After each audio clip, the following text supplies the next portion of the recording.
Good morning, everybody. I just wanted to welcome you all to the Tech Talk this morning. It might be kind of a quick morning. We know we're busy and the weather's gotten a little bit better since the last couple weeks. So we'll just get started here. So silage and grain harvest evaluations is the topic of the Tech Talk this week. And we have two presenters that are going to focus. The first one, Dan Olson. He's our LSA over in Minnesota, our legend agronomy specialist, and he will talk about silage, and then Jesse will follow up opposite. Grain harvest evaluations will go first with Dan Olson, and then Jesse Fisher is also our legend sales agronomist here in South Dakota, and she will kind of focus on some silage. So I will turn it right over to Dan. Well, good morning, everybody. Like Shelby said, my name is Dan Olson. I'm the sales agronomist for Legend out of Minnesota. Really, the purpose of our tech call today is actually just to sort of discuss an overview of the growing season, as we're getting closer to harvest, what we're seeing out there now, and what we can do to help plan for the future for next year and so on. So we'll go over a lot of different diseases here and then just sort of prep everybody for, our harvest that's coming quick and for grain and silage. So what Jesse and I wanted to sort of overview with is just visit about our growing season that our crops had so far. And this also ties into the late season here as we get closer to harvest. Just an overview of the year, and we've all seen it, and every area is a little different, but the year's been very humid. Every morning you jump up and the dew on the grass, your dew on the window, that goes over to your fields too. A lot of your beans, if you walk out there early, there's a lot of moisture on the leaves underneath the canopy, also on the corn, and that's the cool damp morning also. Then it usually follows up with that hot day, which is helps our pathogens grow also, but our crops love it also. Throughout the whole year, we've had plenty of moisture as far as rain and dew in the morning. So this is like a total perfect scenario for pathogens out there, which we'll visit next on the next slide of some of these leaf diseases that we've been eyeing all summer long. So we've visited on these leaf diseases that have been all season long. We're seeing out there the northern corn leaf blight, and there's some pictures to the right of a lot of these diseases. We're seeing this pretty much across our growing area. Gray leaf spot, I know Jesse said she saw some down there. That's has a little different look out there also. Tar spot's been a big thing. Definitely as we move east over to Jake's area into Wisconsin, we're seeing a little more as we move west, but this is sort of a newer disease that we're starting to see and trying to keep an eye on because it is very devastating when it does happen. And there's definitely, hybrids out there, and that's a big thing to manage it. It's just as you're ordering here now and planning for the future for next year, look for some nice hybrids that will work on your field to help give you that early protection, because that's a big part of how we can manage that product. Some products I like on that, 9606, 9605, the 9698. Those are some in my area that I like, and I don't know if Jesse has any more, but she likes. But those are some newer ones just to plan ahead moving forward. We're seeing southern rust and common rust out there that are definitely popping its head up. Management wise, a lot of these are, fungicide, and hopefully this is part of our normal managing practices for our growers. And then we got Goss's wilt also there. So those are Goss's wilt is sort of a product, or excuse me, a disease that it comes and goes, but I mean, it's definitely out there to keep an eye on. A lot of these pathogens begin early in the growing season, and now they rear their heads this time of year. So that is some of the ones that we've been seeing over the summertime. These are all, they're still coming. They're still out there. A lot of our ways to manage these products are already past us. So that's why we sort of wanted to highlight these, because you're out there already looking at them. You're seeing these. You've been asking questions from your account managers, for your agronomists in the area, how we can manage that. And the big thing is, a lot of these diseases is, hybrid selection is the start. Then we manage it as the growing season, as Mother Nature gives us each, environmental thing, how we can help it with some fungicide application and so on. So that's sort of a quick overview of sort of the products the diseases and issues we're seeing on the leaves early throughout this growing season. Now we're going to hop into sort of change our mindset, and now as harvest is getting closer for grain and silage, you're seeing some other diseases out there that we definitely need to keep an eye on. So as you're out there evaluating your plots, your fields, as we get closer to harvest and silage, to keep an eye on, just to plan ahead for multiple reasons, for harvest and, for making management decisions on getting hybrids on your farm and your operation next year. So we highlighted some ones that we're seeing across the area here in southern Minnesota, South Dakota, Wisconsin, North Dakota, and so on. Pretty much our whole footprint. So I'm gonna just highlight them here quick, and then we'll go a little more in depth into these diseases and how we can look for them, manage them, and take care of them so we can get a good harvest result.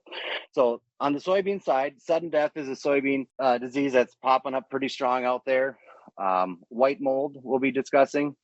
On the corn side, we'll be doing anthracnose, crown rot, the Goss's wilt, and the physodermia. So the next one, we're going to go into the sudden death. So sudden death, I think a lot of us have seen this disease out there. So as we look at this slide, you can see a lot of the how it looks out in the field right now. If you're driving around, you'll see it. It doesn't take a lot. You'll usually see this interveinal chlorosis, the yellow spots, but yet the main stem or veins will be green. So a lot of this is caused, I should say, during the reproductive stage after rains usually. But this goes back to our growing season. It likes the cool, wet soils, especially during the early planting of beans. And that shows off more in the soil compaction, areas where it's compacted and little poor drainage. High cyst count also it shows off a little more there also. So if you walk out your field, you'll see these leaves looking with the green veins with black and brown all around it. If you cut it open, you're going to see that stem sort of hollow little white pith with, you'll see some blue fungal growth, and that really sets it off very quickly. So how we can manage that? Big thing is selection. Some soybean varieties I really like in my footprint, the 14E665 Peking, the 17E654, and then the 19E664. So these are three nice soybean varieties in my area that, as we manage them in the future, you'll like to use them. Another big key is actually a seed treatment. That is something like a Saltro is a product we put on there to help protect that plant. Even with a good rating on the sudden death, this will help in every scenario, even if the soybean variety is not ideal with protecting against your sudden death. The white mold, I think a lot of us have seen this over the years. This really shows up this time of year, these mornings like today, where it's very cool, damp, moisture, dew. This is ideal. This again sort of happens at flowering time. This is a product that can actually be in your soil for many, many years. So once that field gets infected, that sclerotinia is out there viable for very many years. Some of the pictures of that, if you look on that, you'll see like random pockets of dead soybeans, and you jump out there like wondering what's going on out there. You'll see that stem, with some white mold on it or white stuff on there, and then you look and you can cut it open and you'll see these little black, it looks like rat droppings almost. They're called sclerotinia. little pebbles, and that's your fungi. That's you're going to be introducing for the next year. So, big thing to help manage that as you're planning again. The big thing is variety selection. Um, some of the ones I like in my area is the 12E553, the 16E435s, and the 19536s. So these varieties handle this disease very well. So we start there. I know this another management practice is rows.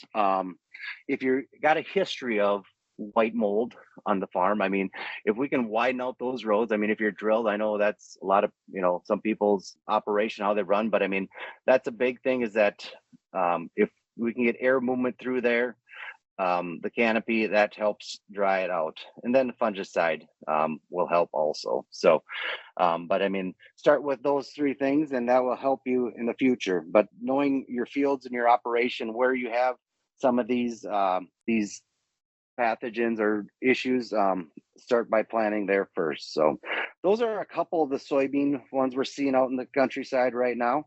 Just going to jump over to corn now. We just sort of highlighted about 4 diseases that we're seeing and getting pretty prevalent out there. Again, just sort of showing some of the symptoms of it and how we can help manage them in the future. So the first one, then this is a disease that we're seeing again more this year. We've, years past, we've seen it in areas. It sort of not disappeared, but not as prevalent. But this year it's rearing its head again. So Goss's wilt is again a disease bacterial. You're going to start seeing these leaf blights on the leaf. And if you're out there looking at the leaves and stems, I like to see these, they call freckles. It sort of stands out there when you look at that.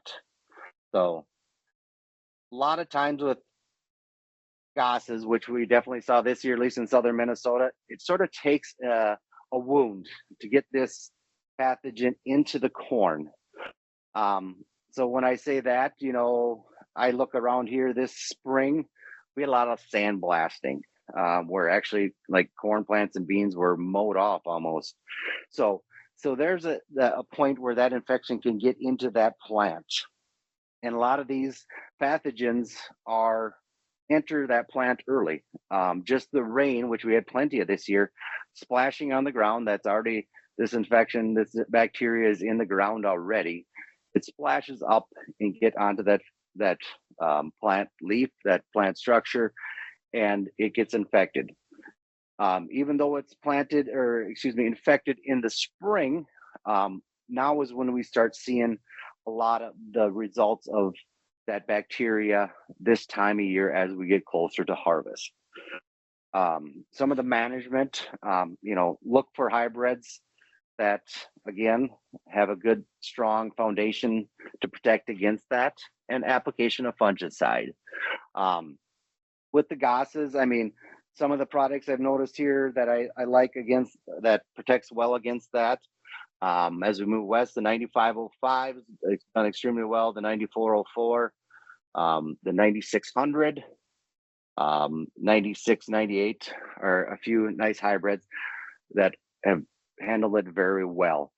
And as you're out there looking, in your plots and stuff, talk to your account manager or your dealer and an agronomist just to see what they're seeing, because they're looking at a bigger area to help you plan for this. So the next one, actually, we got a couple diseases that we're seeing out there, and some of them are pretty easy to see.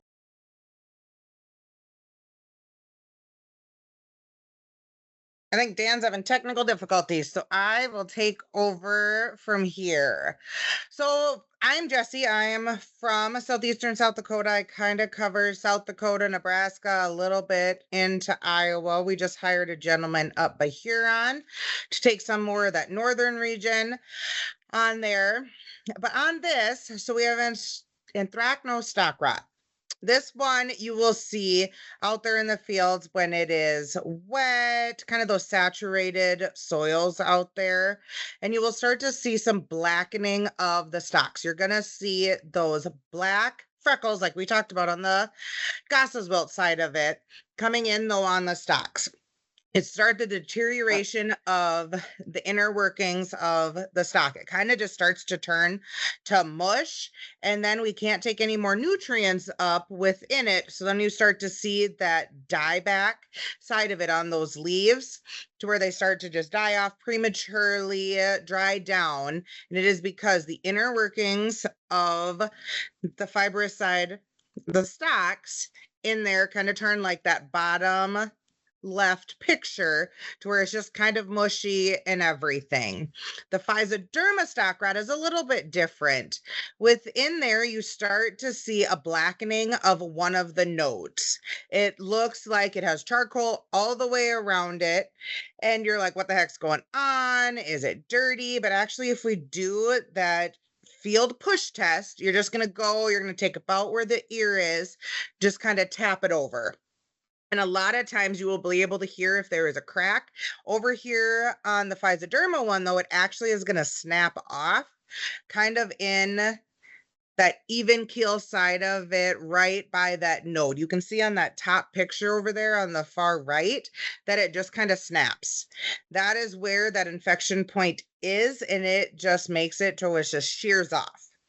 The only way to really manage these is an early season fungicide application. So when I'm talking early, I'm talking like V6 to V8. I mean, we're talking V6 is, chest high a little bit, depends how tall you are. Probably waist to chest high. And within there, you are going to want a fungicide that has at least 2 modes of action in there. So that's kind of how to take back these two, but a lot of it is just those damp soils that are causing a lot of these issues. Thank you, Jesse. I got kicked off. Sorry about that, everybody. So yeah, Jesse talked about the Physoderma and the stock rot. We're seeing definitely them pop up there. So what sort of the last sort of pathogen disease out there that we're going to be talking about, which you'll see quite a bit. So definitely keep an eye on this one as you're evaluating your crops and plots, is the crown rot. This one is, again, due to a lot of the growing season, that wet, the moisture always being wet ground, just leaves for disease popping up into that plant. So some of the late season, what you'll see as you look at these pictures, premature death. If you look there, you see it on the edges of the field. You'll have green plants and then all of a sudden just dead plants. Again, this is that pathogen really getting into that plant and just killing it prematurely. So what they'll start doing is that's going to start cannibalizing that stock, make it very weak, and so on. If you cut it open, if you look to that picture, the other pictures, you'll see that crown, aka the crown rot. Brown, not white, not healthy. Well, that's just blocking our nutrient uptake and just gives it early synapses of the leaves, and it just starts dying down and giving up and saying it's done for the year. So what this will cause later on is that lodging and stuff. So like Jesse was talking, the very simple walking through your fields, just push on these things. And a lot of these, when we say push on them, that 45-degree angle, sort of push it across. If it bends over, okay, let's keep an eye on that, because that's going to affect our harvest and getting that grain out of the fields into the bin or to town or wherever you take it. So as we're starting to see these from like the last 3 diseases, start planning your harvest as far as, okay, I'm seeing a little stock rot, I'm seeing crown rot in these fields. Let's prioritize those fields to get them out first, because we all know it's a lot easier to pick it when it's standing up in the air than down on the ground. So that is some of the diseases that we're seeing out there. We want everybody to be prepared for harvest on their grain side, knowing that a lot of these issues, really started this spring and how the whole growing season went through. So, but prioritize your fields as you're getting closer. Check your fields. check your hybrids that you like, talk to your account managers as you're booking your seed right now, because it's going to be happening. Plan for them if you're seeing some of these issues out in your field, and then go from there. So from there, Jesse, I think you're going to start visiting on here, staging these crops out in the field. So on here, we had kind of just talked about, the timely harvest, getting some of those out of there. But on the harvest side, I mean, we aren't just talking about combining, we're talking about silage out there for everybody. And in the mass majority of it, we're going for tons and we're also going for quality. So here is the thing to go with figuring out, when should I cut silage? What is going on? What's the grain maturity of it? There is a milk line. If you break your cob in half, or your ear, however you want to put it, you will see that you're going to be able to tell where your milk line is, or the moisture within your plant. Talking about it that way, because that is when the milk line starts to decrease, we start to have more starch put into the corn kernels. So as you can tell up there in the upper right corner, it is a quarter milk line. So that means that we only have a quarter of starch that is actually starting. So it's dried down, a 0.25% there on the kernel side. Then we go to the bottom left picture and we're at half milk. It's right in the middle of that kernel in there. It says it's like mid dent within. And then you move over to the bottom right and it's 3/4 milk line, meaning that 3/4 of that kernel has now turned to starch for you. Within there, once we are down to having no more of that milk line in there, we kind of go into, do we have the black layer yet? That's when the whole growing side of it and everything is done. And now it's truly just the dry down side of it to figure out how dry your kernels are going to be, taking them out of the field. So within that silage, you want to go doing your silage side of it, the milk line. You want to do between a 1/4 milk line and a half milk line. So if we go back to this other page, we go between that upper right and that bottom left within there to have the ideal plant moisture. Because if we really start to get down into that 1/2 to 3/4, it isn't going to pack right. It's going to be too dry within there and you're losing some of your nutrient content. Okay, so roughly in here, when you were between the 1/4 milk and half milk line, your plant moisture, the whole plant, not just the kernels or the cobs, it's the whole plant, you have 65% plant moisture, meaning that only 45% of it is actually true dry matter in there to help with having the packability in there, keeping some of those starches so they're more in the usable form. We have some of that dry matter to use as a filler, but we also have that nutrient content to where you're not completely drying down and those nutrients are kind of null and void. So this is where it comes into the proper chopping. Within the dairy sector, they chop a little bit higher up on the stock to kind of keep down some of the higher starch content and kind of the more unusable, just kind of the filler stuff that more of the feeder cattle guys need, because they will supplement other products going in there. So chopping for that, we do the 14 to 16 inches above the ground. So you're walking out and you're probably knee high ish out there when you go by a field and you're like, geez, they chopped it really high. It's actually because they were going more for the NDF scores, the nutrient digestibility side of it compared to just tons. But talk about the other cattle guys, are going to chop it a little bit lower. They're going for the tons. They're still getting the nutrients that they need for their operation. It's just kind of depending where you are going to chop within there. And some guys just have the standard, you're going to run along.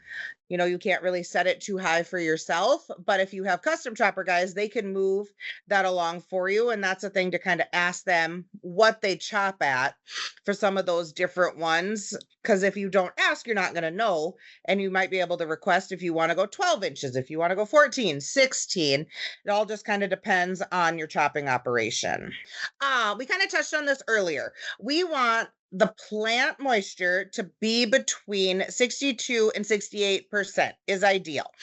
This milk line would be between that quarter to a half, to kind of keep us in that ideal one. 3/4, you're really going to get down a little bit lower. That would be more on your upright silos to kind of go in between that half and 3/4 because you want the 60% moisture. If anybody has been around some of those upright silos, all that moisture sinks to the very bottom.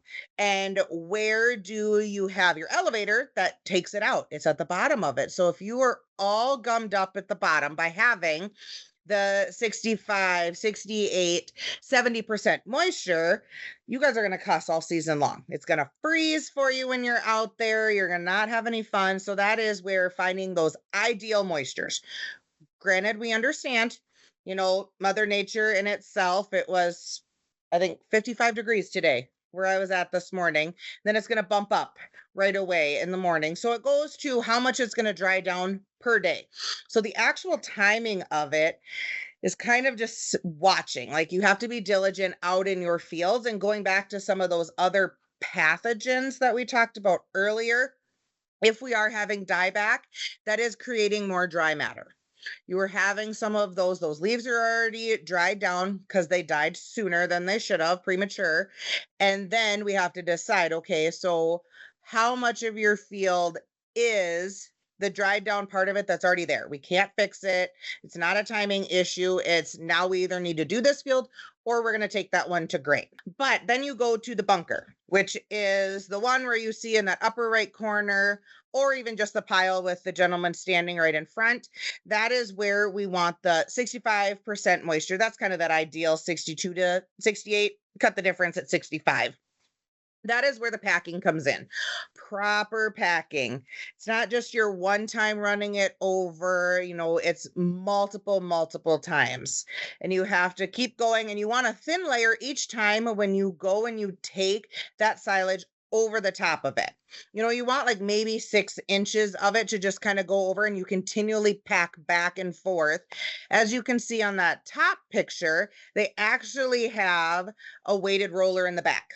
That you kind of see those ones that they take down the roads when they're trying to pack. They have all those wheels and the weights on top. This is one that they actually have. So within there, then you go to the silage bag. That is in the bottom right corner over there. That has the machine there. You unload into it. Well, you bake a pile and then you dump it into there, and that packs it for you. That is the 65% moisture, just like the bunker. It is going to silo in there. It's going to take 30 days, 45 days to actually have it, ensiloed in the fermentation side of all of it. But when you do that, then, all the nutrients and everything, it gets into more of the usable form, and then it is preserved. I mean, we can have these piles, even the upright silos. I mean, they can last for years if they are properly siloed. There isn't going to be spoilage. You are going to have some at the very bottom and at the very top, just because we can't get all of that air out that is going to create the mold. If you see the crust on those bunker ones, if you don't tarp it, you are going to have a foot to 16 inches kind of that crust. But also there is products out there that you can use as an inoculant to help the preservation of your silage, to help mitigate the stresses of having a little bit extra oxygen in there and moving forward. So within there on our silage ones, I, myself, and Dan and 3 others are on the selection committee for Legend Seeds. And throughout the growing season, we go and we walk our own plots. We also go to the different genetic suppliers, and we are able to walk their plots and see how these plants are going throughout the season.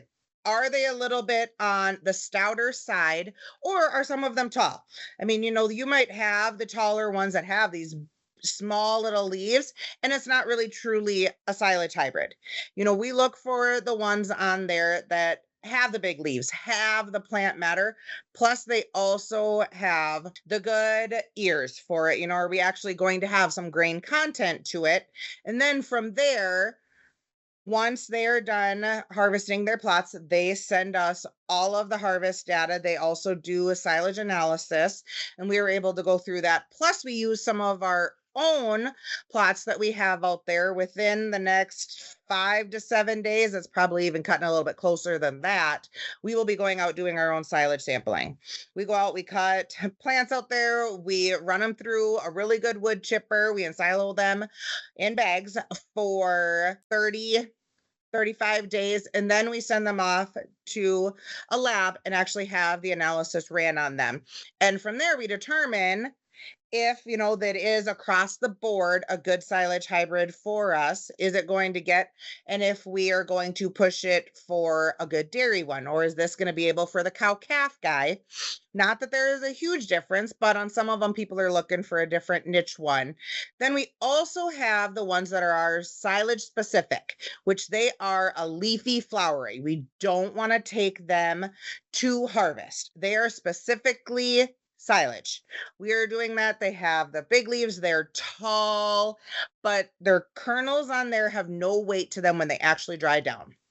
The yield may look great. They might have huge ears and everything else, but overall, they are silage specific. You will not be happy with any test weight. And the kernels there just kind of are, like I said earlier, light and fluffy. We do have the ones though that are dual purpose, not specifically for silage, or specifically just for grain.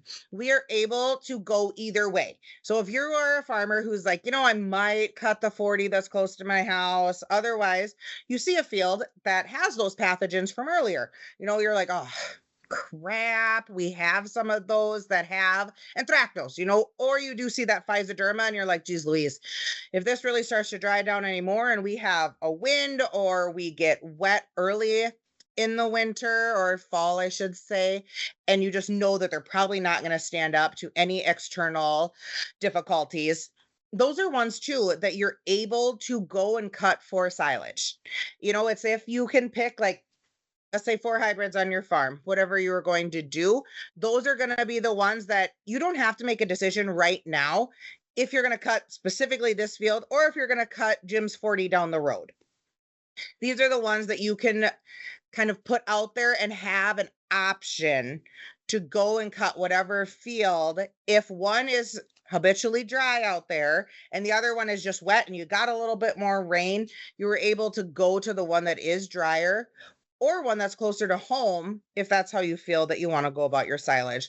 So within Legend, we are able to give you a diverse portfolio to figure out what corn hybrids actually work for your specific operation. And it is chosen by your local agronomist, keeping it more in your region, knowing what the farmers within our states really need compared to having one of those big chains out there that's like, oh, this will work everywhere. Dan is able to give everybody specific recommendations along with Jake, myself, and Tyler, who is just hired, to say, hey, this is what's going on. And all of the account managers have that knowledge within themselves also. Otherwise, if they have a little bit of a niche thing, they're able to call any one of us to be able to help with your guys' operation. Jesse, do you have any specific hybrids that you like for silage in your area? I like, so for a later day, well, we have that new 9615 if you want a really late day one. I'm a huge fan of that one. We have our 9412, which is awesome, still on the 112 day. Then we can jump down to our 9308. You've mentioned the 9604, that's a dual purpose one. Also, we have the 9600, which is a dual purpose. We have the 8J697 or the 8J797, which is the new Vorse seed. So if you do have corn rootworms issues, that one is, in my words, the bee's knees out there for it. And then, kind of it just goes down from there. We have a lot of different options within the dual purpose, or we do have those silage specific ones too, if anybody needs a leafy flowery one. Wonderful. Yep, thank you. Yeah, there's a lot of options out there on the silage for the dual purpose. A lot of our local testing, like Jesse was saying, we're going to be out there here this next week, taking samples, getting data. and yeah, be able to provide a lot of options for you for dual purpose or strictly silage. Thank you everybody for joining this morning, and stay tuned for the next Tech Talk, which will be on Monday, September 8th. Otherwise, everyone have a great week, stay safe, and enjoy the weather.